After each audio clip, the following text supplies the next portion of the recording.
శ్రీ విఘ్నేశాయ నమః, శ్రీరామాయ నమః, శ్రీ హనుమతే నమః. భక్తి ప్రేక్షకులకు స్వాగతం. సంక్రాంతి శుభాకాంక్షలు. ఈరోజు సంక్రాంతి. ఈ సంక్రాంతి పర్వదినాన్ని ప్రపంచం మొత్తం కూడా ఆనందదాయకంగా జరుపుకుంటూ ఉంటుంది. ఎందువల్లంటే సంక్రాంతి నాటికి పంటలు చేతికి వస్తాయి, డబ్బు పుష్కలంగా ఉంటుంది. అందువల్ల కొడుకులని, కోడళ్ళని, కూతుళ్ళని, అల్లుళ్ళని అందరినీ కలుపుకుని ఆనందదాయకంగా జరుపుకునేటటువంటి పండగ సంక్రాంతి పండగ. సంక్రాంతి అంటే సంక్రమణం. సూర్యుడు ఒక రాశి నుంచి మరో రాశికి ప్రవేశించేటటువంటి దాన్ని సంక్రమణము అని అంటారు. ఇలా 12 రాసుల వల్ల 12 రకాల సంక్రమణాలు ఉన్నాయి. ఈ 12 సంక్రమణాలను కూడా విష్ణుపదం అని, షడశీతి అని, విషోమని, అయిన సంక్రమణమని 4 విధాలుగా విభజించారు.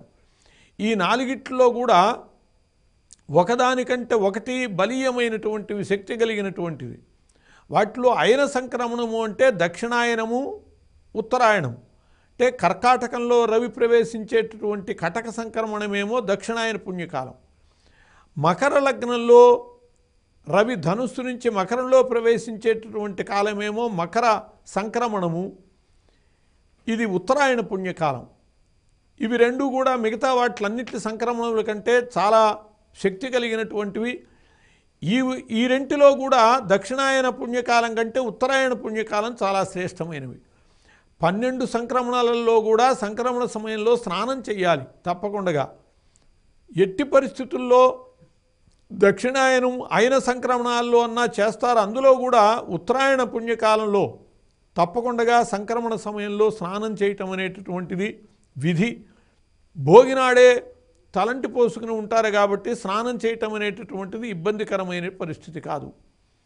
అందులో కూడా చన్నీటి స్నానము కర్తవ్యంగా చెప్పబడ్డది సంక్రాంతికి. కొన్ని రోజులు చన్నీటితోనే స్నానం చేయాలి అని చెప్పారు. సంక్రమణ స్నానము, అమావాస్య పితృకార్యాలకు సంబంధించినటువంటి స్నానము, ఇటువంటివి. ఆరోగ్యానికి ఇబ్బందికరమైనటువంటి వాళ్ళు కొంత వేడినీళ్ళు కలుపుకుని స్నానం చేసినా కూడా, ముఖ్యంగా అట్లా స్నానం చేయటం అనే సంక్రమణ స్నానం చేయటం, అలాగే దానం చేయటం. ఈ సంక్రమణం రోజున గుమ్మడికాయ కూష్మాండ దానం చేస్తూ ఉంటారు. అలాగే కొత్తగా వచ్చినటువంటి ధాన్యాన్ని దానం చేస్తూ ఉండటం, ఇటువంటివి. కంబళ్ళు దానం చేయటము, నువ్వులు దానం చేయటము, ఇవన్నీ కూడా సంక్రమణంలో చేసేటటువంటి దానాలు. అటువంటి దానాల వల్ల విశేషమైనటువంటి ఫలితం వస్తుంది. సంక్రమణ పుణ్యకాలము అని చెప్పి సంక్రమణం జరిగిన వెంటనే స్నానం చేయంగానే వెంటనే చేయాలనేది లేదు. సంక్రమణ పుణ్యకాలం ఉంటుంది. సుమారుగా 8 గంటల దాకా ఉంటుంది సంక్రమణ పుణ్యకాలం. 16 ఘడియల దాకా ఉంటుంది. అటువంటి సంక్రమణ పుణ్యకాలంలో ఈ దానాదులు నిర్వహించుకోవచ్చు. అలాగే తప్పకుండా నువ్వులు వేసినటువంటి పదార్థాలు తినటం.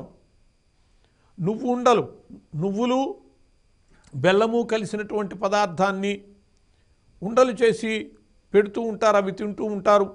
అలా కాకపోతే అరిసెలలో నువ్వులు వేసి తప్పకుండా అరిసెలు చేసుకునేవాళ్ళు నువ్వులు వేయాలి. సంక్రాంతికి అరిసెలు చేసుకుంటారు, అందులో నువ్వులు వేస్తారు తప్పకుండా. ఎందుకు నువ్వులు వేయటము అంటే మకర సంక్రాంతి. మకర లగ్నానికి అధిపతి శని. శనికి సంబంధించినటువంటి ధాన్యము నువ్వులు. కాబట్టి అటువంటి నువ్వులని తప్పకుండా మనము స్వీకరించాలి ఏదో రూపంలో. అలా ఆహార పదార్థాల ద్వారా స్వీకరించేటటువంటి ఆ నువ్వుల వల్ల మనలో రూక్షగుణం పోయి స్నిగ్ధ గుణం వస్తుంది. చలికాలం అవ్వటం వల్ల చలికాలంలో ఒళ్ళంతా కూడా విరవిరలాడుతూ రూక్షగుణం ఏర్పడుతుంది. అటువంటి రూక్షగుణాన్ని పోగొట్టేటటువంటి శక్తి వాటికి ఉన్నది కాబట్టి ఆ పదార్థాలు తినమని చెప్పారు. అట్లాగే సూర్య దర్శనం చేయాలి తప్పకుండా మకర సంక్రమణ రోజున. ఆ సూర్య దర్శనం చేయటం కోసమనే ఆ కాలంలో గాలిపటాలు ఎగరేస్తారు. గాలిపటాలు ఎగరేసే వాళ్ళు తలకాయ వంచుకుని ఎగరేయరు కదా, పైకి చూస్తారు ఏదో రూపంలో.